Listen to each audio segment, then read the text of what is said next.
Hello বন্ধুরা, শুভ সকাল। আমি ঘুম থেকে উঠে পড়লাম। আপনারা কেমন আছেন সবাই কমেন্টে জানান। আজকে আমার ডেলি ব্লগের অষ্টম দিন। আমি গত শুক্রবার থেকে আমার এই ব্লগিং শুরু করেছি। আপনারা সবাই অনেক অনেক ভালোবাসা দিয়েছেন, আপনাদের অসংখ্য ধন্যবাদ। আজকে আমি সারাদিন কি করি সব কিছুই আপনারা দেখতে পাবেন এই ব্লগে। আজকে যেহেতু শুক্রবারের দিন, অনেক কাজের চাপ। এখন যাচ্ছি, এই যে চুল কাটাতে যাব। এখানে সিরিয়ালে রাখছি, অলরেডি 10 মিনিট লেট করে ফেলছি। এখন দেখা যাক সিরিয়াল পাই কিনা, আপনাদেরকে দেখাবো। আপনারা যদি এইটাতে ফলো এখনও দিয়ে না থাকেন তাহলে ফলো দিয়ে দেন, আর অবশ্যই লাভ রিয়েক্ট দিবেন সবাই। তো চলেন, অনেক দেরি হয়ে যাচ্ছে, এখন যাই। আসছি সেলুনে, তো একটা সিরিয়াল ব্রেক হয়ে গেছে, তো সেই কারণে একটু বসে আছি। আজকের সকালের ওয়েদারটা অনেক সুন্দর, মেঘযুক্ত আকাশ, সুন্দর ওয়েদার। তো একটু অপেক্ষা করি, তারপর চুল কাটায় যাব। আর এখানে কেন আসি, এখানে রানা ভাই খুব যত্ন সহকারে চুল কাটে, তো সেই কারণেই আসি। এতক্ষণ আমার চুল কাটা কমপ্লিট হলো, এখন আমার ঘড়িতে বাজে 11টা 45। রানা ভাই এত লেট করে ফেলাইছে রে চুল কাটতে, এখন আমি যাবো কখন? আমি মাংস নেওয়ার জন্য চলে আসছি এই যে কালীতলাতে পিন্টু ভাইয়ের দোকানে।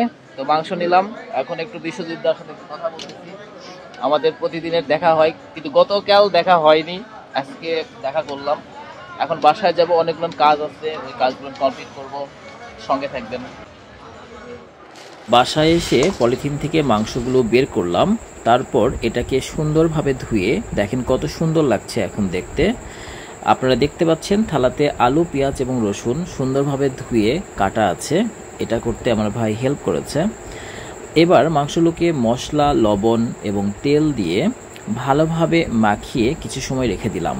তারপর গরম কড়াইয়ে তেল দিয়ে আলুগুলো ভেজে নিলাম হালকা আঁচে।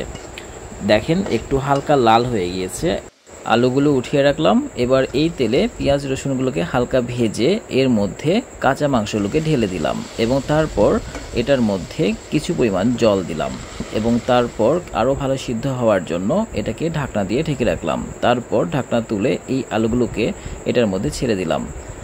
এভাবে এটা সিদ্ধ হচ্ছে। তো এই ফাঁকে বলে রাখি, আপনারা যারা এখনও আমাকে ফলো দেননি, ফলো দিয়ে ভালোবেসে সঙ্গে থাকবেন। এইদিকে দেখেন আমার ভাতও কিন্তু কমপ্লিট হয়ে গেছে। তো এখন এই মাংসগুলোকে তেল দিয়ে আরও ভালো করে কষাবো। তারপর দেখেন আস্তে আস্তে এটা কত সুন্দর একটা কালার ছাড়তেছে, দেখেন কতটা কমে গেছে।